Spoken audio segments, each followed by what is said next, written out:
She's under arrest. The mom who claimed her baby was kidnapped as she changed his diaper. I'm begging you, please bring him back. Now charged with murder with her husband.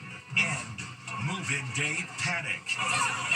Lockdown at campuses across the USA. Report of an active shooter on campus. Who is behind the hoaxes ruining move-in day for students and their parents? The police come barging in with ARs pointed at us. Then, Little League gambling uproar. Gamblers making big bets on the Little League World Series. And she moved everyone when she spoke out at the sentencing of the monster Bryan Kohberger.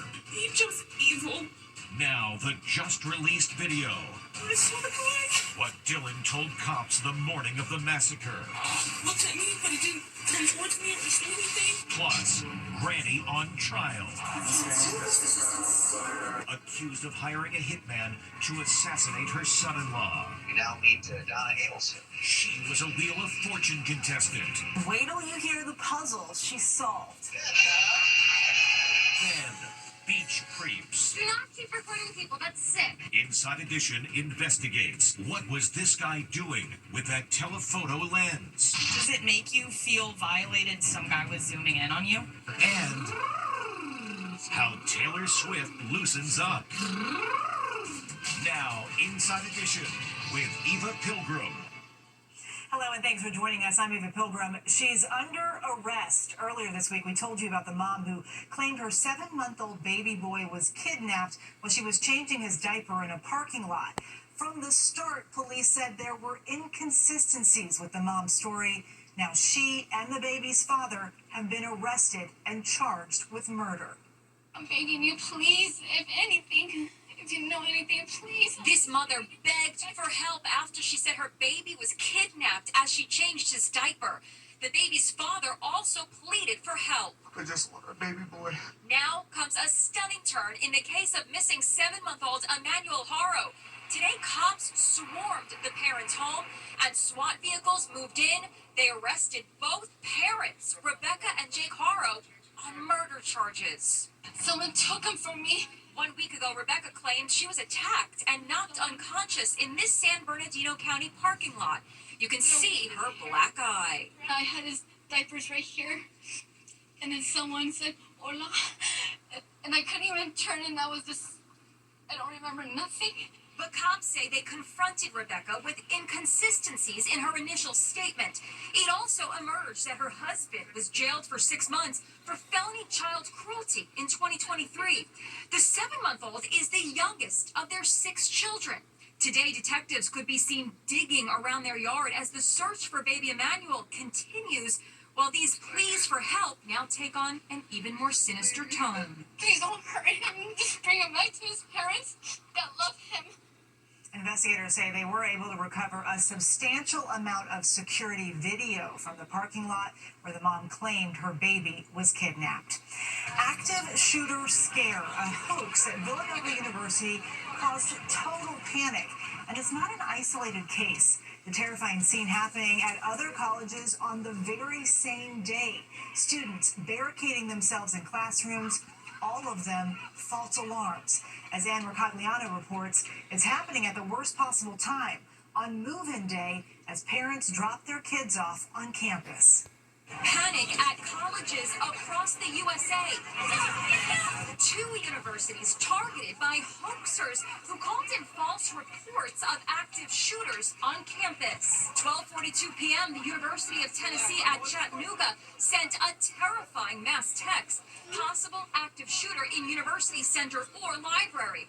Run, hide, fight. 4:30 p.m., Villanova University outside Philadelphia. Active shooter on campus. Lock, barricade doors.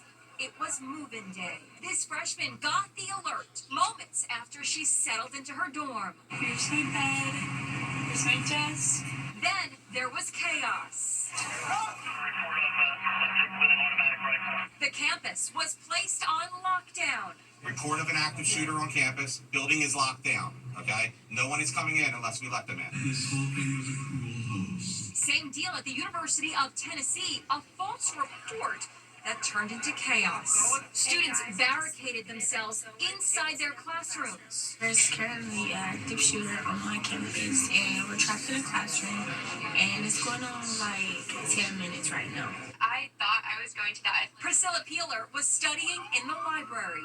The police come barging in with ARs pointed at us, telling us to duck and hide and get down. Sophomore Anna Brees couldn't leave her dorm until the all clear was sounded. Did this cloud your experience? I love this college very, very much. Now I'm a bit paranoid to be out on campus. It was an unreal experience because just you see these things on the news and you think to yourself, man, I would hate to be in that situation. And when it happens to you, you just freeze. You don't know what to do. Today, cops say there was no credible threat and investigations have been launched into who might have called in the hoax that ruined the day for so many students and their parents who were moving their kids into their dorm rooms. They get some kind of pleasure or some kind of satisfaction, I should say, out of causing this havoc and destruction.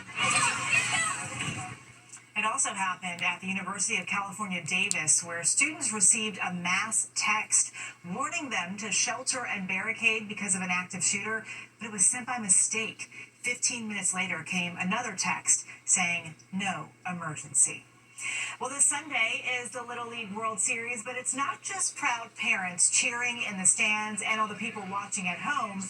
So are the gamblers. Believe it or not, as Allison Hall reports, betting on Little League games is big money.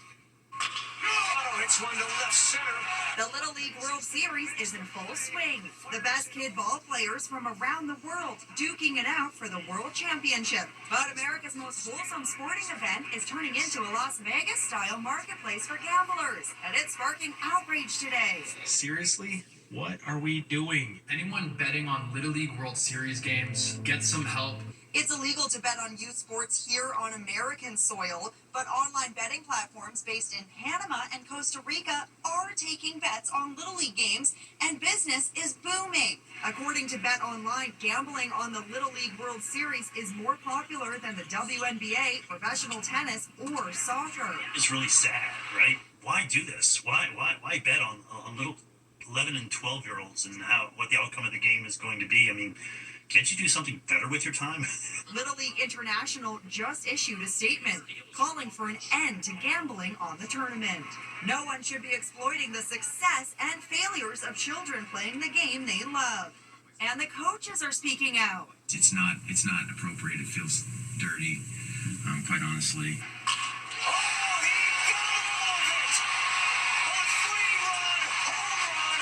Last night, Nevada defeated South Carolina 5-3 in the quarterfinals. It was carried live on ESPN. The semifinals are Saturday, and officials are powerless to stop the gambling. Is there anything that can be done? Public shame may be the only way to stop this kind of activity. All 39 states that have legalized sports betting prohibit wagers on children's and high school games. She's being called a real-life monster-in-law. Today, the trial started for this grandmother who's accused of hiring a hitman to kill her son-in-law. And this is not her first time in the spotlight. She once appeared as a contestant on Wheel of Fortune. And wait until you hear the answer to the puzzle she was trying to solve. Here's Megan Alexander. She's a 75-year-old grandma accused of plotting the assassination of her former son-in-law, a prominent Harvard-educated law professor who was gunned down in his garage. Prosecutors say Donna Adelson shelled out $100,000 to have Dan Markle killed. These acts make her guilty as a principal to first-degree murder, just as if she was the one pulling the trigger. Donna Adelson's son, Charlie Adelson, a dentist, and 3 accomplices have already been found guilty for their roles in the 2014 murder in Tallahassee. Charlie Adelson received life without the possibility of parole. Today, Donna's lawyers painted her as a doting, loving granny, not a cold-blooded criminal mastermind. She's kind, caring, loving. She cares more about people than she does about herself. Donna Adelson was showing tears and crying. She was being comforted by her attorneys, patting her on the back, seeming to portray her to this jury as someone who was shocked by this crime and someone who would not have been involved in something so heinous. Donna was arrested at the Miami airport in January of 2024 as she boarded a flight to Vietnam, a country that has no extradition treaty with the U.S.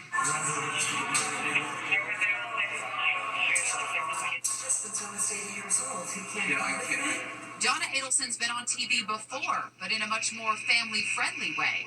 She was a contestant on Wheel of Fortune way back in 1989. And we now meet Donna Adelson. She had a unique way of describing her role as a mom. I'm a domestic coordinator. A domestic coordinator. Yes.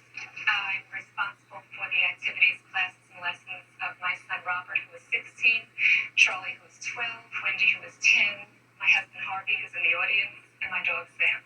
Listen to the puzzle she ended up solving. And Yes. mischief maker. Yeah, that's it. And like mother, like daughter, that's her daughter, Wendy Adelson, on the game show The Weakest Link in 2003. Wendy, what have you always wanted to do?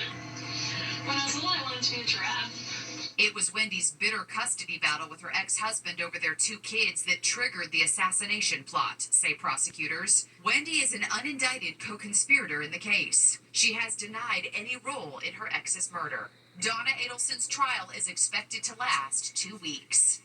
One of the convicted hitmen took the stand today saying they threw the gun in the ocean so investigators would never find it.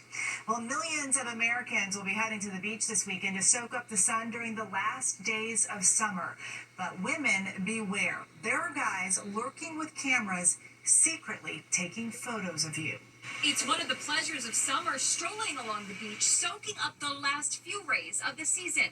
But what many women may not realize is that a creep may be lurking, secretly filming them. I just witnessed an old man recording girls in their bikinis. Now, outraged women are taking to social media, calling out people they say were spying on them with cameras. Do not keep recording people. That's sick. I will if I want to, and I'm going to continue because it's legal. Be careful, because he's recording people on the beach in their bikinis.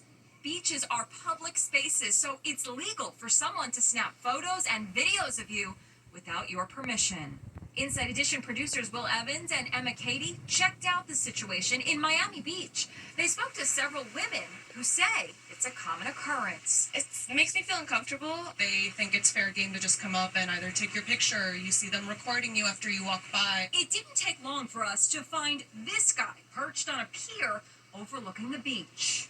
Look at the size of that telephoto lens. We watched as he appears to be zooming in on the backsides of these 2 young women paddleboarding.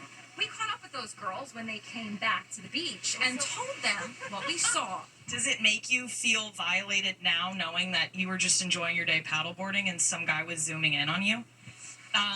Yeah, I guess a little bit for sure. You're just out enjoying the day, and I mean, you don't know what kind of video they're taking and how nowadays cameras are really, really good. They can close up, zoom on whatever they want to, so that's kind of weird. Back on the pier, we tried to speak to the photographer. I'm Emma Cady with Inside Edition.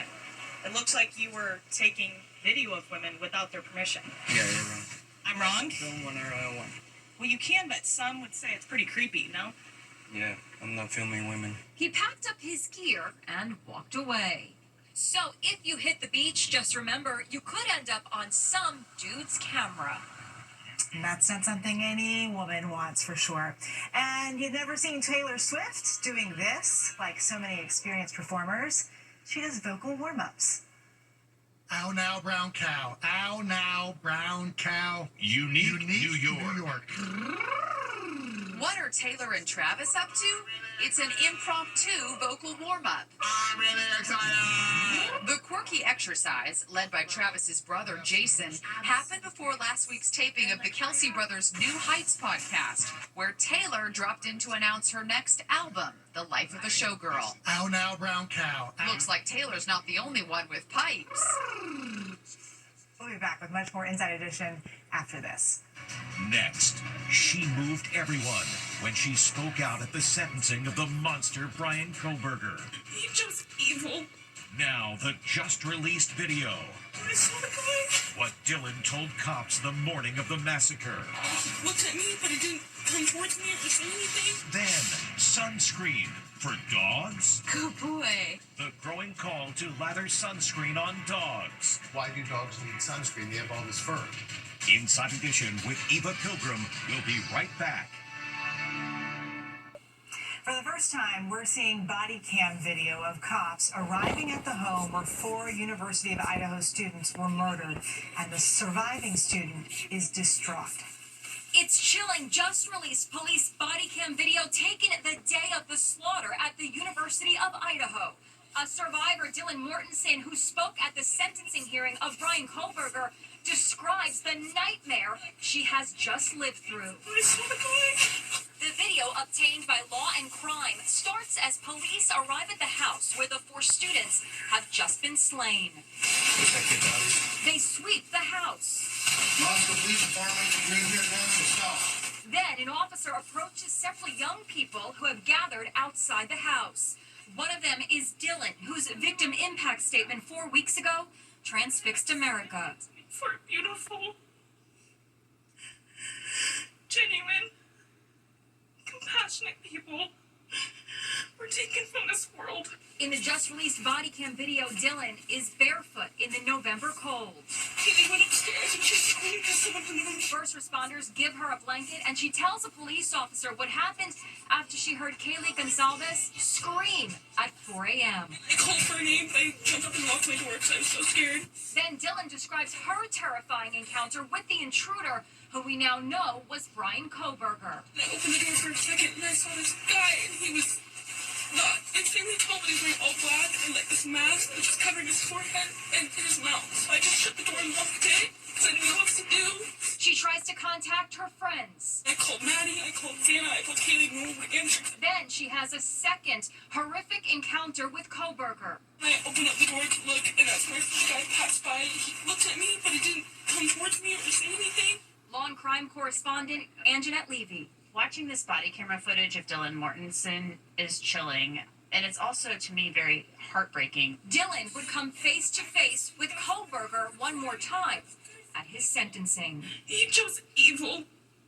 He feels nothing. A GoFundMe to help Dylan's healing process has raised more than $108,000. Coming up, do dogs need sunscreen? Sunscreen for dogs? It's all over social media. People putting sunscreen on their dogs. No, come back. I gotta do your armpits. If you have a white dog that spends a lot of time in the sun, they can get sunburned.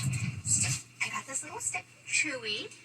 Put it on just like that. Good boy. Tank, you need sunscreen. Tank the Bulldog mix isn't a fan. Is he seriously gonna wipe it off? Oh my God. LA veterinarian Dr. Jeff Werber showed Jim Murray how he applies sunscreen to his dog's belly. I feel crazy saying, why do dogs need sunscreen? They have all this fur. Most likely that's true. There are certain breeds and certain dogs in general that have either very, very fine hair, very light skin. If you can see pink skin coming through the hair, those are the dogs that could use sunscreen. He says dogs with exposed skin who like to lie on their backs, like these guys, are perfect candidates for sunscreen. Much of it depends on the breed, length of coat, how much exposed skin, etc. And there's some dogs that probably never get sunscreen. We love our dogs. And remember, only use sunscreen that's made for pets. Coming up, caught in the act. Finally, caught by mom. This little boy is being interrogated by mom. How many powdered donuts did you eat when I told you not to get any? None, for real. None. Not a single one. No, not a single one. Go look in the mirror. How many did you eat? One. Busted. But was it just one? See you next time.